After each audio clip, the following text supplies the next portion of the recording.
today what I want to do is kind of explain to you a little bit, I guess, around the evolution of cyber security. And if we look at how it's changed dramatically in the last, say, 5-6 years or so, that needle was always moving forward.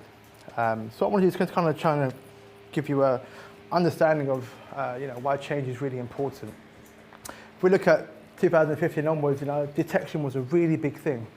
You had AV vendors and vendors saying, "Oh, we can detect it early enough. You can go ahead and take action," and that was really, really good. We had machine learning that took hold. Let's face it, machine learning has been around way before ChatGPT even came out. Right? It's always been bubbling at the surface, but we never really knew what the outcomes or what the possibilities were. Single pane of glass. I've been doing this 10 years. I can't find another set of words to put a single pane of glass in any other way, and I've tried. If no one else can beat it, do let me know. But the need to have everything in one central repo where you can read everything at the snapshot is really, really important. And then we look at, as dire as it may be, cloud and ransomware explosion all around the whole COVID issue. And let's face it, I think 80% of customers that I spoke to that went to the cloud were probably not ready to go to the cloud. Some did it with the full understanding of, yeah, okay, we're good to go. We'll go to Azure. Brilliant. Let's all host it up there. Superb. And there were other companies who said, oh, yeah, we'll do the same thing. And a bit like what Gitpol was mentioning earlier on, the misconfiguration of those systems going on board, and it causes a hell of a lot of issues.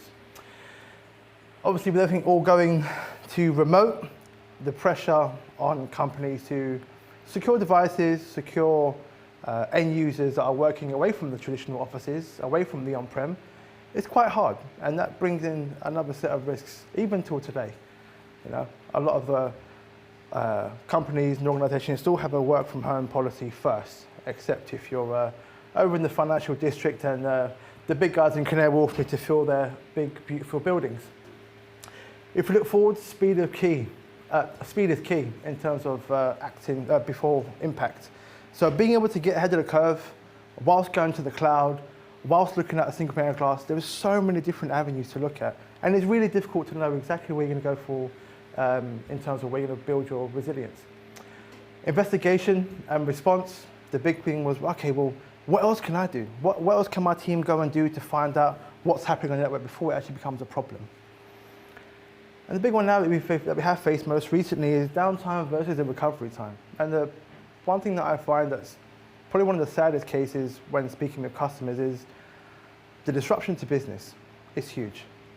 The average consumer or the average customer at the moment could face between £100,000 to £500,000 a day, whether they're hosting an e-commerce platform in AWS or Azure, or they're simply running a service that something has actually been infected by. It begs the question to understand, well, given this span from since 2015 and beyond that, in terms of cyber resilience, where do you begin to move the needle? Because you have to evolve with the way security is moving.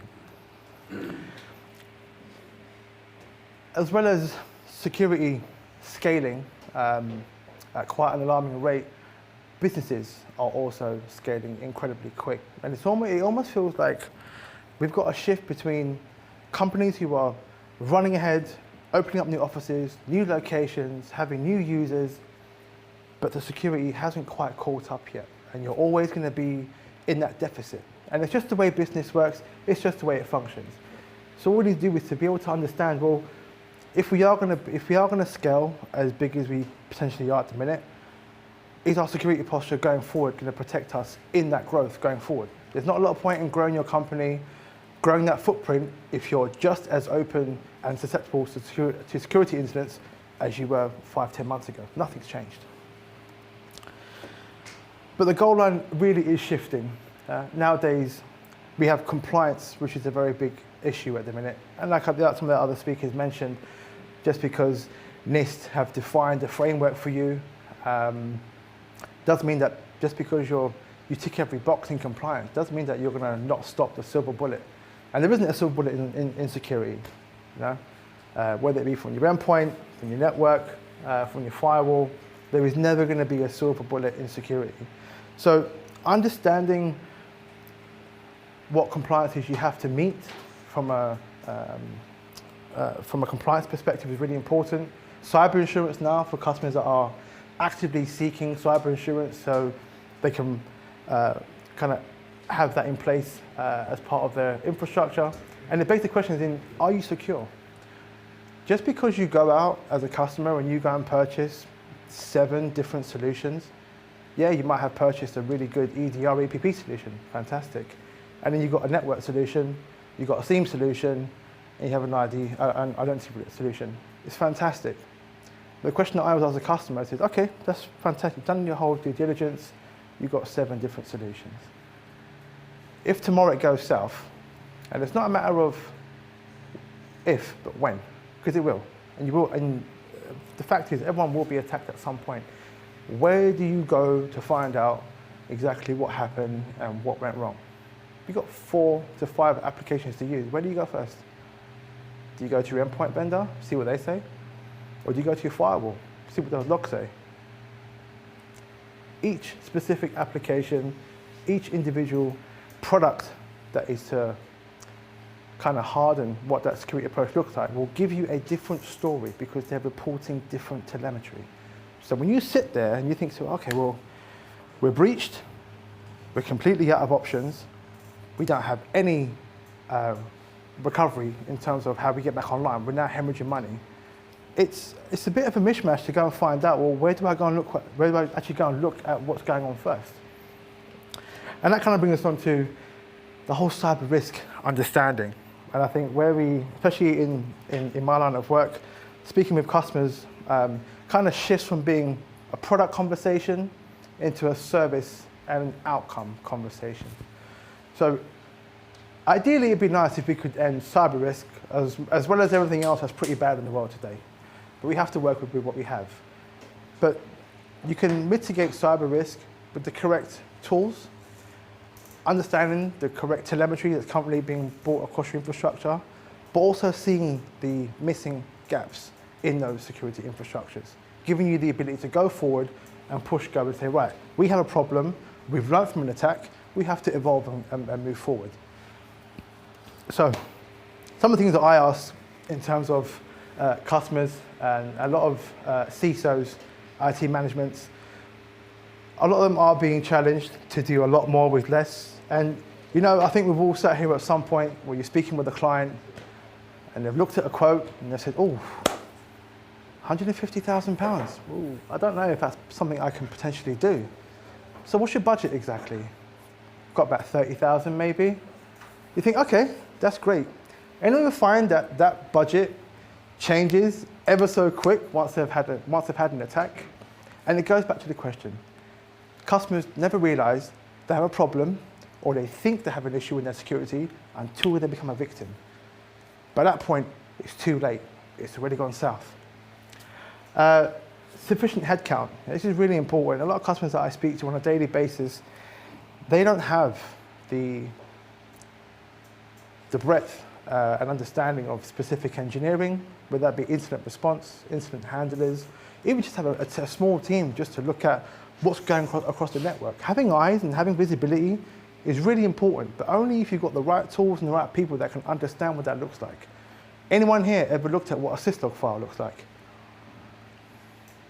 Syslog file has never changed. It's never, ever changed. That will always be exactly the way it's always been.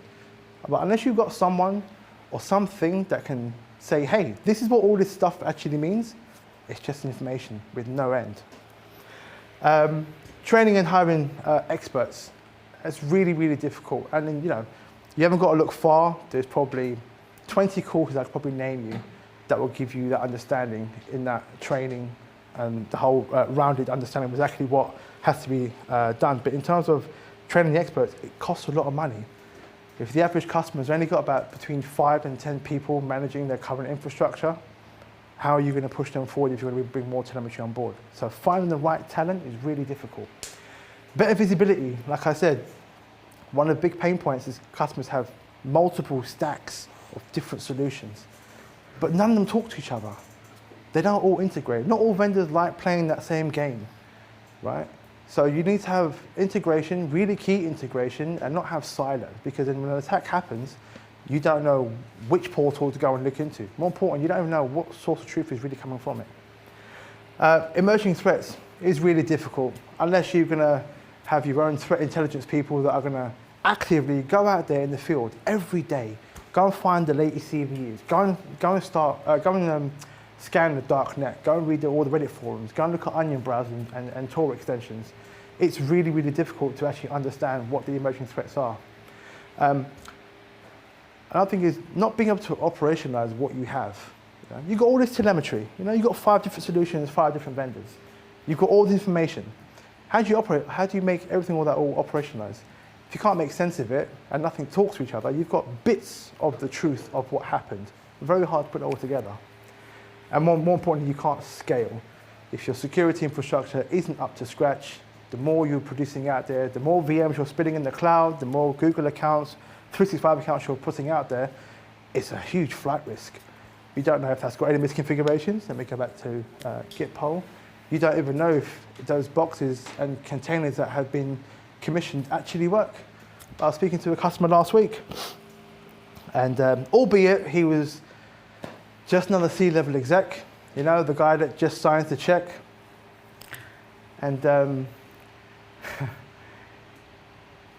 very much from an old school gentleman, I'm much of a fan of on-prem installation. He was used to walking in and finding huge rack servers, with a good couple of meters worth of cable. And he was quite understandable. If it goes wrong tomorrow, I'm going to go and pull the power out. I'm safe. It's not a problem.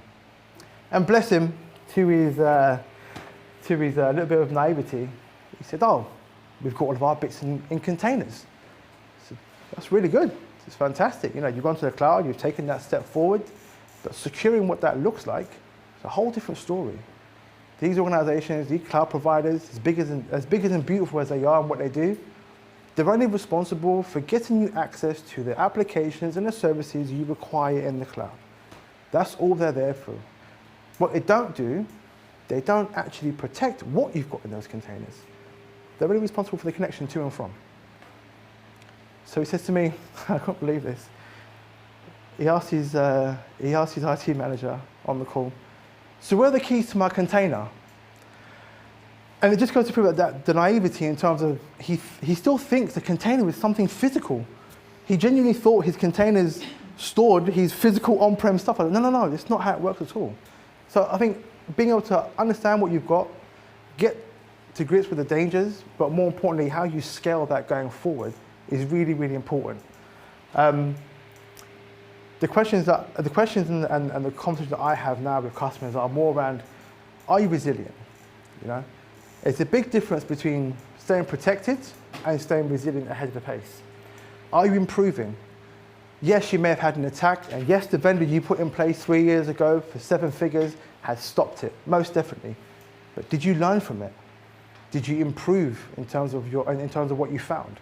That's how you evolve forward. And more importantly, how do you measure going forward? The ability to anticipate an attack happening is really, really important. To withstand from an attack is also the second part of the recovery. Just because a solution has stopped it, has it actually shut the front door, or have we just let the letterbox open so you can have a quick sneak peek? Third one is the recovery. How do you recover after an attack? Not just from a commercial standpoint, not from a data standpoint, but from a reputational standpoint.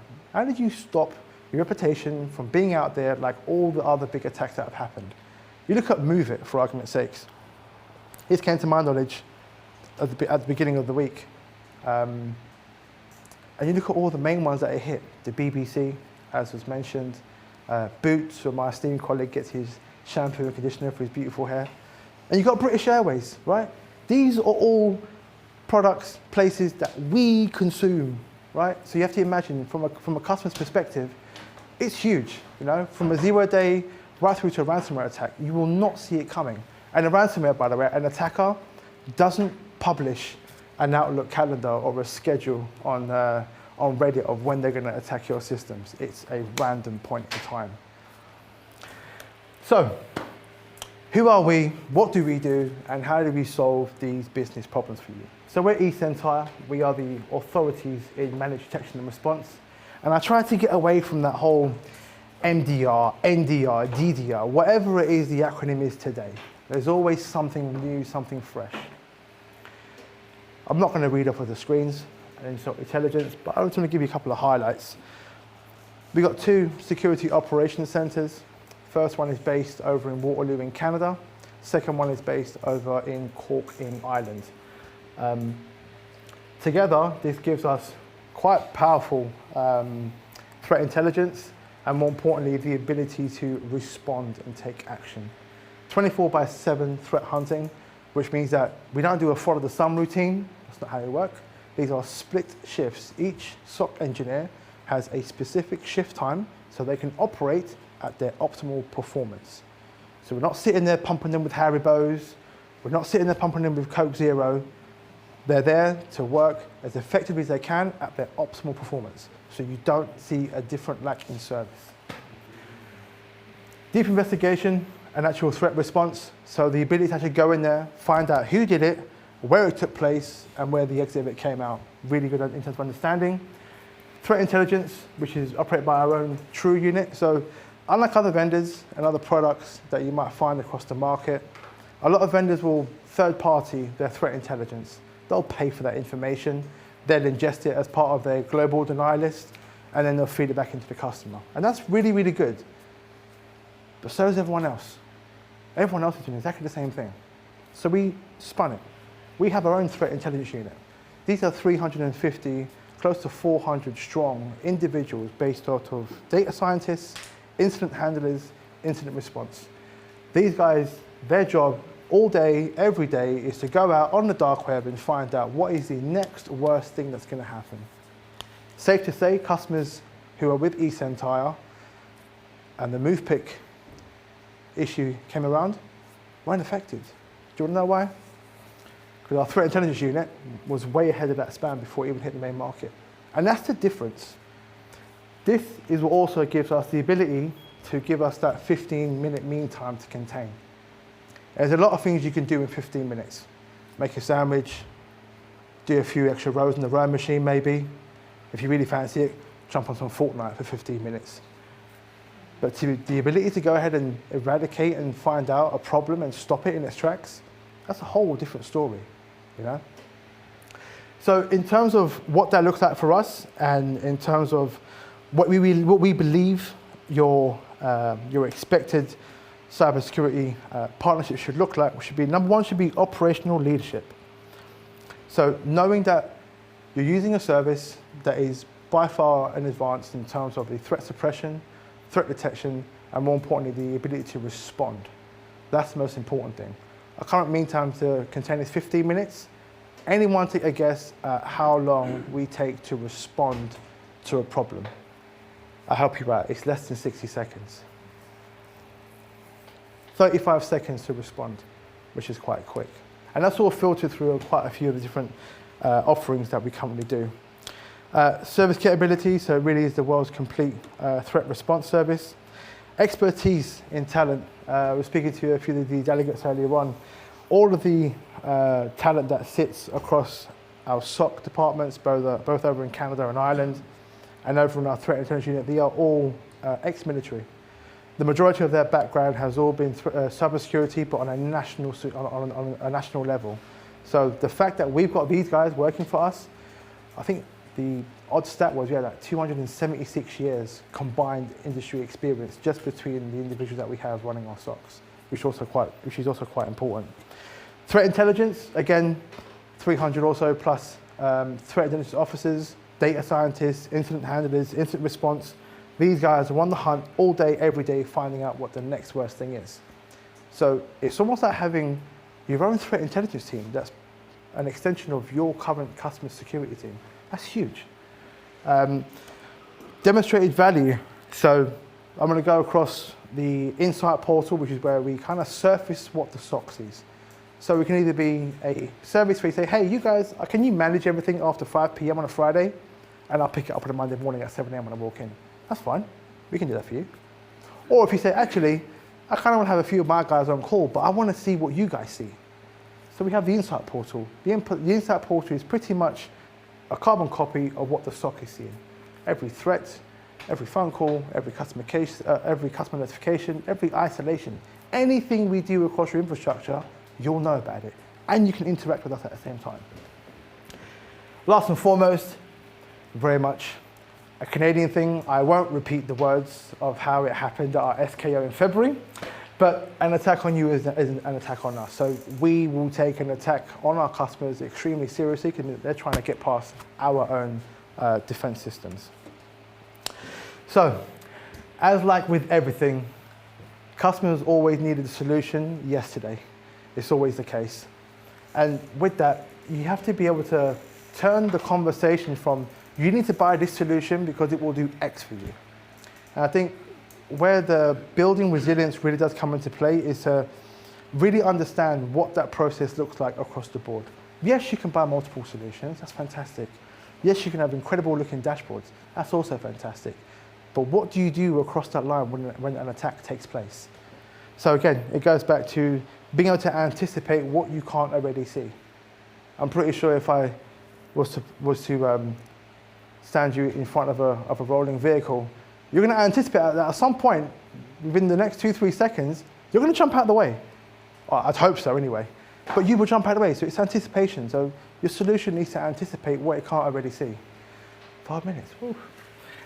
Being able to withstand what you currently have, to recover from your potential losses, and more importantly, to adapt and evolve going forward. As well as all of that, exposure management, so we're looking at vulnerability, VC capabilities, managed detection and response, that's a real XDR platform with a fully staffed SOC, and of course, digital forensics and incident response. Well, what we do say is, if it does go south tomorrow, we have a 4-hour SLA suppression, so we'll go in there.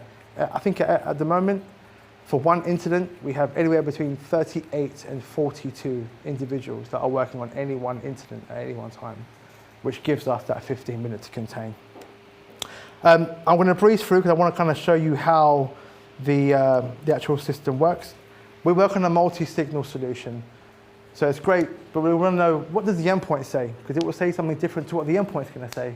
Again, with logging, also all the information in the cloud, AWS, GCP, Azure. Looking at identity and vulnerability management. So how does the kind of stack work out? At the very top, we have our esentire threat response unit. These are the guys on the front line looking at what the next worst events that are possibly going to happen are. How is this surfaced? Inside the XDR platform. This is based off the Exonius blueprint. Cloud native platform, which is really important. We only ingest the raw telemetry. Once that raw telemetry is then ingested into our XDR platform, we will go ahead and normalize what normal looks like in the data. We'll take a baseline. Secondly, we'll automate those disruptions. So all those false positives, you won't have to deal with them. And neither will we, because we've got runbooks in place that will go ahead and do that for you automatically. And that's led with 6,000 human-led investigations on a daily basis.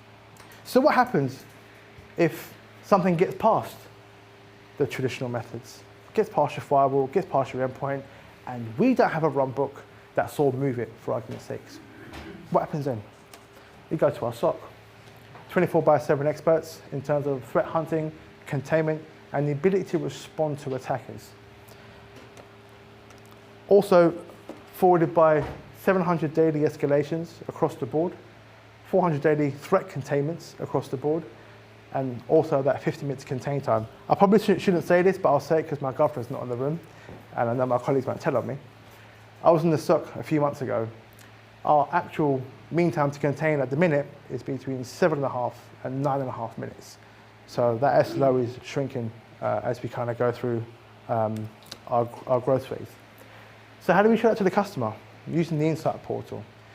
Nothing shouts, show me what you don't know, then showing the customer exactly what you're looking at. So if there is a potential threat, if there is an incident, the customer's going to see that as well as what the SOC is seeing. So there's always going to be that code-managed solution, that co-hosted environment. And the idea around this is to build that security resilience, the ability to actually look and partnership with an organization that takes security at the very forefront of what they do, day in, day out. And last but not least, again, if anyone can put a single pane of glass in a different way, it would be brilliant. But the ability to look at everything in one spin, templated investigation guides, group investigation types, outlined escalation paths, so you can pick and decide exactly what you want to be called on. If you want your MSP to be contacted instead, and not the customer itself, we can change what the escalation points look like. Machine learning model and suggestions, all part of the Q&A. So with our CSM team, you have a quarterly review. That's 4 times a year. Your security is reviewed by us with the customer. Most vendors and partners and solutions don't do 1 QSR a year with their customers. We do 4 of those as part of the service offering. And most importantly, we have the tiered support system. So what we do is, A, yes, we're going to stop those threats that happen at 3 in the morning, and B, we're not going to call you at 3 in the morning and say, by the way, we found a problem. We're going to go ahead and make sure that we've contained it, we've stopped the problem, we're going to allow your business to continue without any business disruption, and then we're going to give you a shout on a Monday morning and say, hey, we found something, here's what we found, can we go ahead and work together to go ahead and be told?